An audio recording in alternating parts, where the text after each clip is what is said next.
Up to this point, we've explored the first 5 years of Weekly Shonen Jump. We've seen its beginning and the series that helped lead Jump to success. But at this point, those original series are over, and the magazine has been filled with new life. In this video, my aim is to explore Jump in the years 1973, 1974, and 1975, the middle years of the 70s.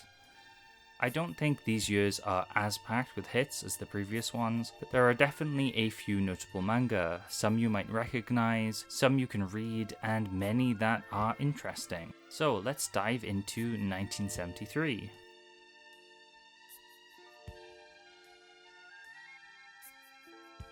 First off, we have Dream Kamen by Shigeru Nakamoto. Lasting 33 chapters, it seems to be a gag manga about someone with a mask in the shape of a G-pen. The main character, Dream Kamen, would go into the dreams of children to exterminate nightmares and help them to have happier dreams. Shigeru Nakamoto won or placed highly in one of the very first Tezuka Award competitions, which led him to serialize Dream Kamen. However, it seems that poor health led the series to a premature end. One other thing I want to point out with Dream Kamen is that from what I can tell from reviews and summaries, it's really touched people and seems to be something pretty special and resonant, so my labeling of it being a gag manga might be incorrect. Our next manga is Outer Lek by Kotaro Komuro, which would be a dystopian series taking influence from A Clockwork Orange. It would only last 20 chapters before ending, however. On his video on Worst, YouTuber Smizzle brings up Outer Lek's short run was likely due to editors pushing for only one sci-fi centric series in the magazine at a time, the magazine already having Mazinga Z by Go Nagai, although Mazinga Z would only last a few more months than Outer Lek in the magazine. Smizzle does an excellent job exploring Kotaro Komuro in his video, which I've mentioned in a previous video, but I still recommend checking it out, especially if you haven't seen it already. Link in the description. Waga Tomo wa Noraki by Noriko Kikuchi lasted 15 chapters in Jump before moving to Monthly Jump, where it had a total run of 11 volumes. It follows Masakazu Muruyama, a boy who isn't good at studying or sports and is ridiculed by his own family. One day he ends up meeting and helping a stray dog who can speak Japanese called Prince Nora. The plot originally sees Prince Nora giving Masakazu advice and helps him turn his life around throughout the story. It sounds like a slice of life self-help style manga with dogs. From what I can tell, it's very well loved and well regarded, with it switching protagonist to Prince Nora later on in its run, and likely including a lot more dog characters based on the different covers it has. A wholesome addition to Jump, even if it didn't stay very long. From issue 13 to issue 22 of 1973, one-shots would be serialized within every issue, with a band on the right side of Jump's cover mentioning a favorite reader award. Perhaps this is some kind of contest that ran for 10 issues, where the favorites would get serialized or win some sort of prize. Either way, I thought I'd bring it up as it heavily features itself on Jump's cover for 10 whole issues, and maybe it's a sort of proto-Golden Future Cup, which is a yearly manga contest run inside of Weekly Shonen Jump, where the winner gets the right to serialize themselves within the magazine, Ruri Dragon and Fabricant 100 being the most recent instances of this. I actually have a video on the Gold Future Cup and its curse, which I'll link in the description for you to watch if you haven't seen it. Long-running gag manga Arashi Sanpiki would end in issue 23 of this year, just after the Favorite Reader Awards, but Satoshi Ikezawa would return in the next issue with Kisshi, a shorter 24-chapter series that looks to lean more into supernatural and battle elements, with the protagonist being a demon child. And to jump ahead a little, Satoshi Ikezawa would return again with Kaze Hana Tatsu Ryu in the third issue of 1974, lasting only 23 chapters. Again, this one also seemed to embrace more battle elements with martial arts and ninjas, possibly veering away from the ecchi style story of his Arashi Sanpiki gag manga, as he wanted to tell more serious stories. After this though, he would create a serious story that would become a big success for Jump, but that's something I'll save for later in the video.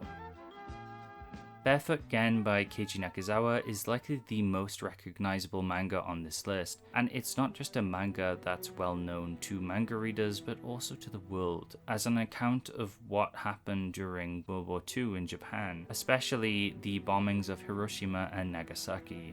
I'm not sure everyone knows that it began serialization in Shonen Jump now, but it makes sense considering Jump has serialized countless works by Keiji Nakazawa during the early 70s.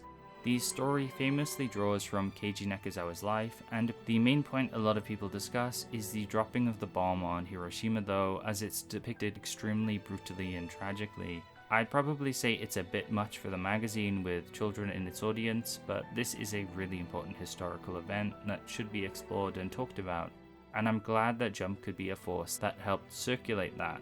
You can read Barefoot Gen in English, although the volumes are quite expensive hardcovers, and the only scans I've ever read are of an older flipped version that was honestly kind of horrible to read. 2 anime movie adaptations also exist, one from 1983 and another from 1986, which I think are well regarded, as well as a host of live action adaptations, so there are many ways to experience this story. Barefoot Gen seemed to have ended or was cancelled in Jump after 55 chapters, as it would continue in a number of other magazines all the way until 1987 when it fully ended.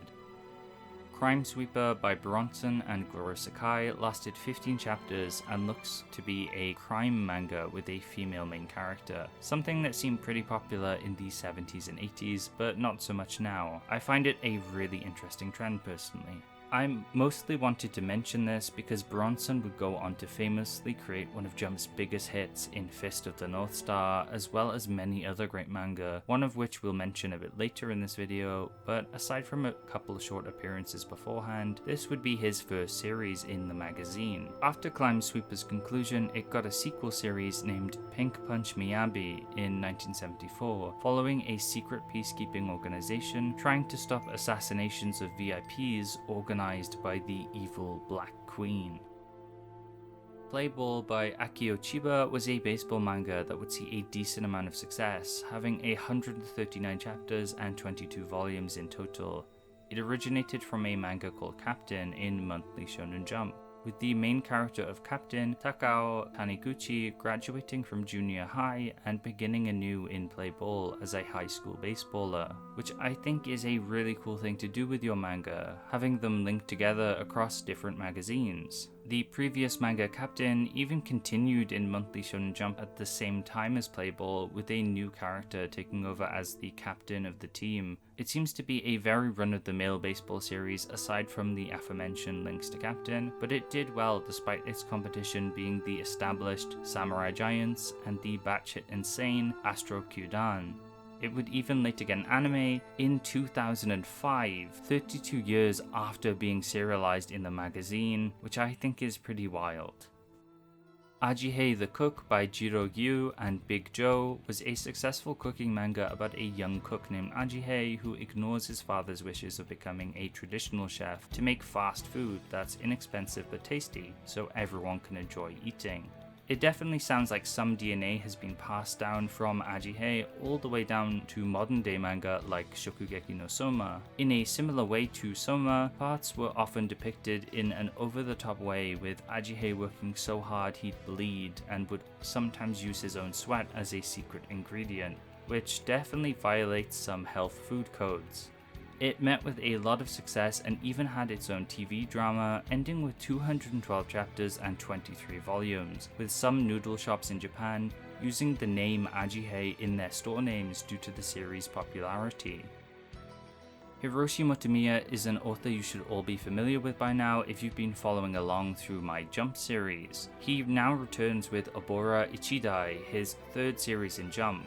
Following the end of Otoko Ipiki, it went on to meet some success, lasting for 88 chapters and 11 volumes. However, despite a period of many covers and color pages, it seemed to gradually decline in popularity.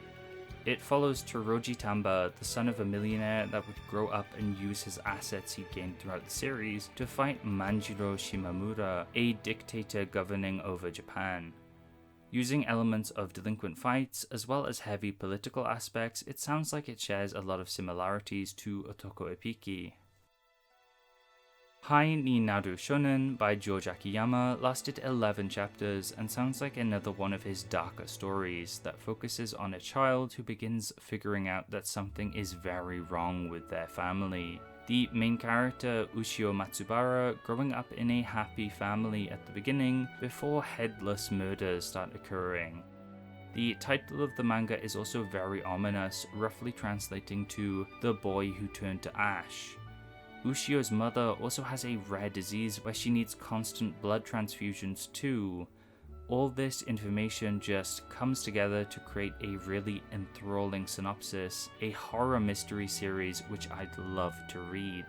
George Akiyama would follow this up in the 6-7 combined issue of 1974 with Dohazure Tenkaichi, which lasted 25 chapters and follows a child main character again, but with a big bump on his head this time, who is followed by various animals. Overall, it looks quite lighthearted compared to some of his other works. Onna Darake by Kimio Yanagisawa would have 2 one-shots before starting its 90-chapter run, doing quite well and getting quite a lot of color pages throughout its serialization. It follows Rokusuke, a boy who has lost his father and mother and lives with his 5 beautiful older sisters who often bully him. It seems to be a gag manga interweaving ecchi and family elements throughout. There's also often a yellow mouse depicted on the covers, and I'm not sure who or what that is to be honest, but the art is really cute. The author is maybe best known now for his Blue Flames manga, which has a notorious OVA anime adaptation that's so bad it's been memed on for being incredibly misogynistic and unintentionally funny. いや、嫌です、そんなの。私は龍一さんが好きなんです。大好き。それに飽きたんだ君に。正直言って君の体にも。1973 was a good year overall, with plenty of interesting series and the return of veterans like Motomiya. With the introduction of Playball, once again the magazine would also have 3 big baseball series running concurrently in the magazine, which isn't something you'd see in modern day Jump. Most manga serialized this year would actually get more time to shine than the majority of manga from the last 5 years of Jump's history, many of which only lasted 1 or 2 volumes. Perhaps Jump realized the potential that bigger hits could provide for them, or longer series were more normal and viable now in the magazine as it was more established. 1974 would see our beloved Cowboy Isamu ending in the 2nd issue of the year, and while Toroji from Abora Ichidai would feature on a number of covers, there wouldn't really be a face of Jump for a while, but the numerous strong series the magazine had at this point would hold the magazine together.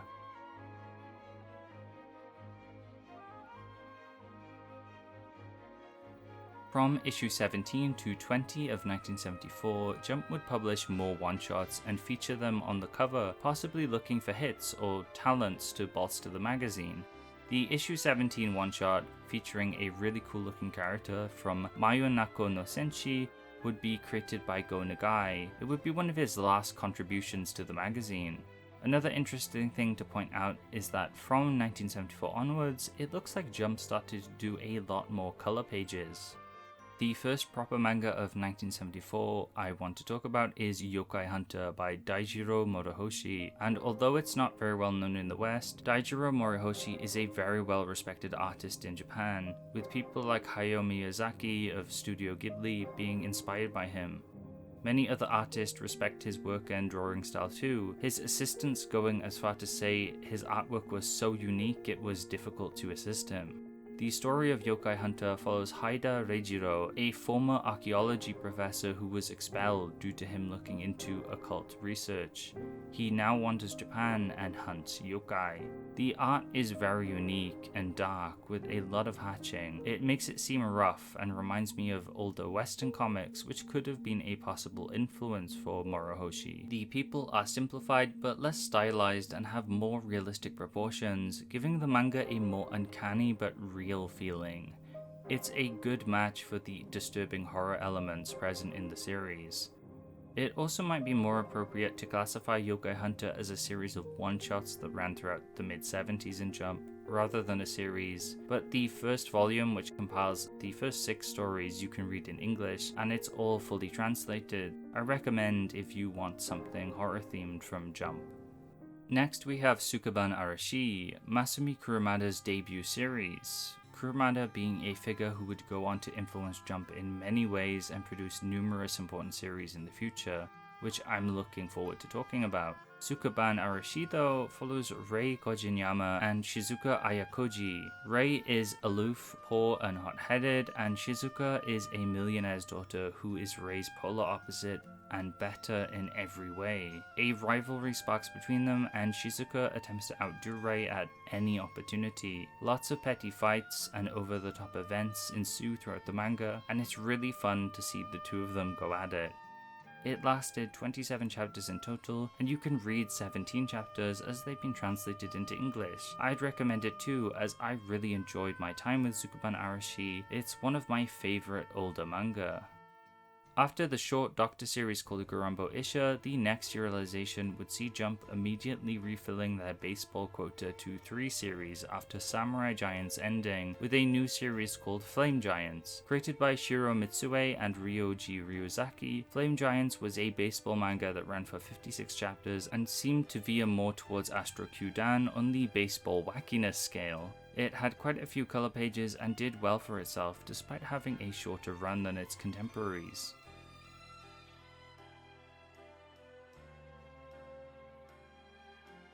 I hope you didn't forget about Satoshi Ikizawa, as his big hit would begin the year 1975, that being Circuit no Okami, or Circuit Wolf, which lasted 230 chapters over 27 volumes, getting a sequel series in 1989, outside of Jump in Weekly Playboy, spanning another 25 volumes. It also had a short anime in 1990 and a live action film in 1977. The story follows Yuya Kazebuki and their car, the Lotus Europa, as they take part in races across Japan. Originally, it looked to have started with smaller street races, gradually ramping up to a professional level as the story progresses. The manga contributed to the supercar boom in Japan during the years it was serialized, with the cars it featured being very popular as toys and merchandise at the time. Hana mo Arashi mo by Ikki Kajiwara and Noboru Kawasaki lasted 32 chapters and 3 volumes. It follows Junya Shiratori, a student who practices karate, who finds out his father, a respected photographer, was killed by an American soldier in Vietnam. Throughout the series, it seems Junior grows up and is involved in a bitter rivalry with Robert Jonathan, the son of the man who killed his father, as well as a girl named Rana, who is someone who was saved by his father in Vietnam. It was initially featured on 3 covers back to back at the beginning of its serialization, even more than Isamu had at its beginning. Maybe Jump were banking on this being another heavy hitter, but by design or perhaps an axe, it ended a lot sooner than Isamu. There's also a semi-popular enka song by the same name by George Yamamoto released in 2000 that I found while researching this manga, which I'll try to play in the background if YouTube lets me, otherwise I'll put a link in the description because I just really like this song for some reason. Tora no Racer by Motoka Murakami was a motorcycle racing manga that ran for 47 chapters and 5 volumes. It follows Toraichi, who vows to become the fastest motorcycle racer and grows throughout the course of the story, eventually becoming the Tiger Racer. There's not much to say about this one, but I thought I'd bring it up to illustrate that racing with cars or bikes was very big at this time in the 70s, and it's interesting to see the trends of the time. Doberman Deka would see the return of Bronson this time with artist Shinji Hiramatsu. It's a hard-boiled crime action series that follows Joji Kano, a special detective who takes on the most dangerous of cases.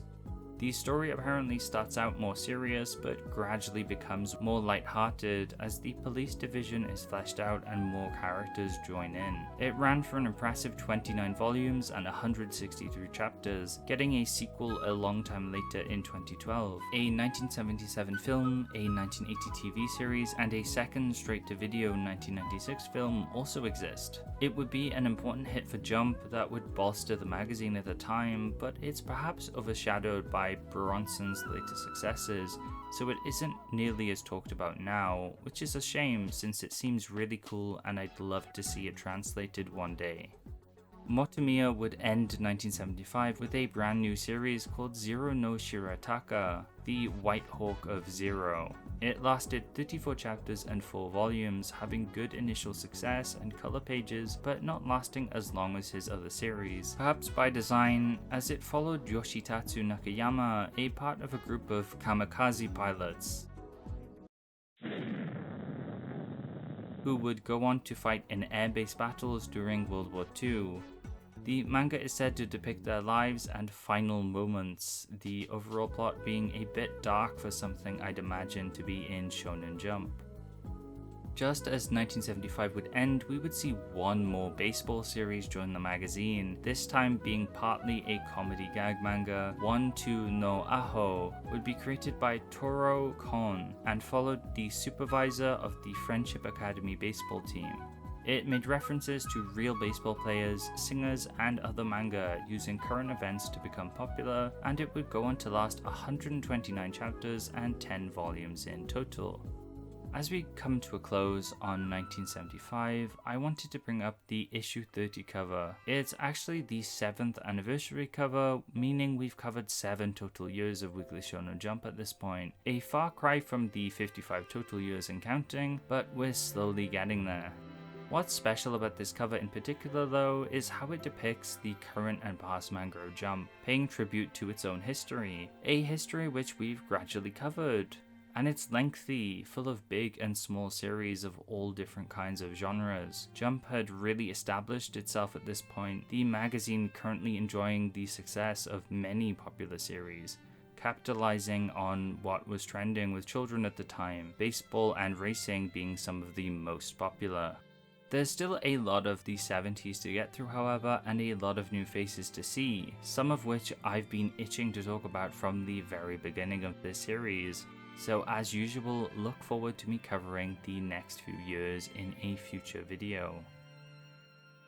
I hope you've enjoyed and learnt more about Jump's history. If you haven't already, I highly recommend subscribing for more videos like this or watching the other videos in this series, where I've covered Jump's history from the very beginning. You can also check out my other videos, which I usually talk about Shonen Jump as well, like my personal top 100 Weekly Shonen Jump manga list. You can also find me on Twitter at TrentinArt, where I mostly talk about manga or post my art. And other than that, as always, thank you for watching, remember to be kind, and take care.